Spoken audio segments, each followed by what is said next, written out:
హైదరాబాద్లో ఈ రోజు కాదు, మీరు ఒక్కసారి మా ట్రాక్ రికార్డ్ చూస్తే కూడా మేమేదో కొత్తగా ఇవాళ పర్యావరణ ప్రేమికులు కాలేదు, కొత్తగా మేమేమి మాట్లాడడం లేదు. హైదరాబాద్కి మా ప్రభుత్వం ఉన్నప్పుడు మేము చేసిన ఎఫర్ట్స్ వల్ల ప్రపంచంలో ప్యారిస్, బొగోటా లాంటి నగరాలను తలదన్ని గ్రీన్ సిటీ అవార్డు కూడా 2022లో మన ప్రభుత్వం ఆనాడు హైదరాబాద్ సిటీకి సాధించి పెట్టింది. హరిత విప్లవాన్ని సృష్టించింది తెలంగాణ అని చెప్పి ఆనాడు జాతీయ అంతర్జాతీయ media green revolution mission Kakatiya అనండి, హరితహారం లాంటి కార్యక్రమం నుండి దానివల్ల అద్భుతాలు సృష్టించిన తెలంగాణ అని చెప్పి మరి ఆనాడు జాతీయ అంతర్జాతీయ సంస్థలు రాశాయి. ఇది మీ ప్రభుత్వ రిపోర్టే, మాది కాదు. 7.7% గ్రీన్ కవర్ పెరిగింది కేసీఆర్ గారి ప్రభుత్వంలో అని చెప్పి ఫారెస్ట్ సర్వే ఆఫ్ ఇండియా ఇచ్చిన రిపోర్టు మీ MCRHRD వెబ్సైట్లో ఉంది, ముఖ్యమంత్రి గారు కావాలంటే చూసుకోవచ్చు. 270 కోట్ల మొక్కలు నాటి హరిత విప్లవాన్ని సృష్టించిన ప్రభుత్వం మాది. హైదరాబాద్, కొరియాలో జరిగిన ఒక అంతర్జాతీయ ఈవెంట్లో ప్యారిస్ని, బొగోటాని, మెహికోని వీటన్నిటిని కాదని ఆనాడు అంతర్జాతీయ అవార్డు గెలుచుకున్న సందర్భంగా జాతీయ పత్రికల్లో వచ్చిన వార్తలు.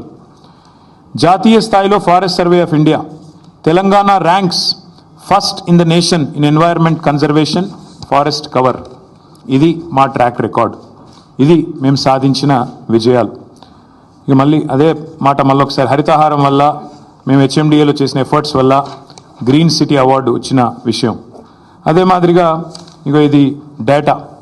ఒక 10 ఏళ్లలో భారతదేశంలో ఏ నగరంలో గ్రీన్ కవర్ పెరిగింది అంటే మెట్రోస్లో. ఇది data, times of India report. ఇది డేటా చూడండి. బొంబాయి, ఢిల్లీ, చెన్నై, అదేవిధంగా కోల్కతా, బెంగళూరు, హైదరాబాద్ ఇవన్నిటిని కలిపి చూస్తే హైదరాబాద్లో అత్యధికంగా గ్రీన్ కవర్ పెంచింది తెలంగాణ ప్రభుత్వం కేసీఆర్ గారి హయాంలో అని మరి జాతీయ స్థాయిలో వచ్చిన రిపోర్ట్స్. ఇక ఎంత పెరిగింది, ఎన్ని స్క్వేర్ కిలోమీటర్లు పెరిగింది తెలంగాణలో అంటే ఇదొక రిపోర్టు. ఇట్లా ఒకటి కాదు, నేను 100 చూపెడతాను. ఇది ఒక్క పిక్చర్ మీకు అన్ని విషయాలు చెప్తుంది. ఆ తర్వాత భారత ప్రభుత్వం చెప్పింది కూడా ఒక మాటలో చెప్తాను. This one picture will speak volumes.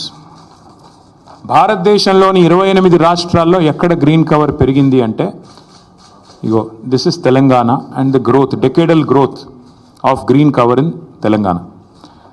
ఇది భారత ప్రభుత్వం పార్లమెంట్లో ఇచ్చిన రెస్పాన్స్. 2021 జూలై 23 నాడు భారతదేశంలో ఏ సంవత్సరంలో ఎంత పెరిగింది గ్రీన్ కవర్, ఎంత పెరిగింది అడవి అంటే ఇది భారత ప్రభుత్వం 2021లో ఇచ్చిన రిపోర్ట్. అత్యధికంగా తెలంగాణ రాష్ట్రంలో పెరిగింది అని పార్లమెంట్లో ఇచ్చిన సమాధానం. బయోడైవర్సిటీని తెలంగాణ ప్రభుత్వం ఎట్లా కాపాడుతుంది అని చెప్పి వచ్చిన వార్తలు. అన్నిటికీ మించి మేమేదో ఒక హైదరాబాద్లోనే చేయలేదు. తెలంగాణలో మా ప్రభుత్వం ఉన్నప్పుడు ప్రతి పల్లెలో పల్లె ప్రకృతి వనాలు పెట్టి, చిన్న పల్లె కూడా 19,472 పల్లె ప్రకృతి వనాలు పెట్టింది కేసీఆర్ గారు. మొత్తం 13,657 ఎకరాల్లో పల్లె ప్రకృతి వనాలు పెట్టింది. పల్లెల్లో కూడా పచ్చదనాన్ని పెంచింది మా ప్రభుత్వం.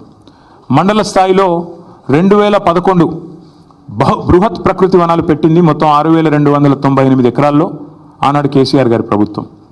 హైదరాబాద్ చుట్టూతా 108 అర్బన్ లంగ్ స్పేసెస్ క్రియేట్ చేసి వాటిల్లో కూడా మరి వేలాది ఎకరాల్లో ప్రజలకు కండ్లకోయ ఆక్సిజన్ పార్క్ కావచ్చు, ఉప్పల్ వైపు కావచ్చు, మీరు ఎటువైపులా పోయినా మొత్తం 108 అర్బన్ లంగ్ స్పేసెస్ క్రియేట్ చేసింది కేసీఆర్ గారి ప్రభుత్వం. అట్లాగే 1,00,000 పైచిలుకు పంచాయతీరాజ్ రహదారుల వెంబడ అవెన్యూ ప్లాంటేషన్ చేయడం జరిగింది. 12,000 కిలోమీటర్ల పైచిలుకు R&B రోడ్ల వెంబడ కూడా మరి మల్టిపుల్ అవెన్యూ ప్లాంటేషన్ చేయడం జరిగింది. ప్రతి ఊర్లో నర్సరీ ఉన్న ఒకే ఒక్క రాష్ట్రం భారతదేశంలో తెలంగాణ. 14,864 నర్సరీలు మున్సిపాలిటీలతో కలిపి, హైదరాబాద్తో కలిపి, ప్రతి ఊరితో కలిపితే దాదాపు 15,000 నర్సరీలు ఉన్న ఒకే ఒక్క రాష్ట్రం తెలంగాణ. 270 కోట్ల మొక్కలు పెట్టిన ఒకే ఒక్క రాష్ట్రం Telangana. That is our commitment. మాకేదో కొత్తగా ఈరోజు ఎన్వైర్న్మెంట్ గురించి మాకు ఎవరి దగ్గర కితాబులు అవసరం లేదు.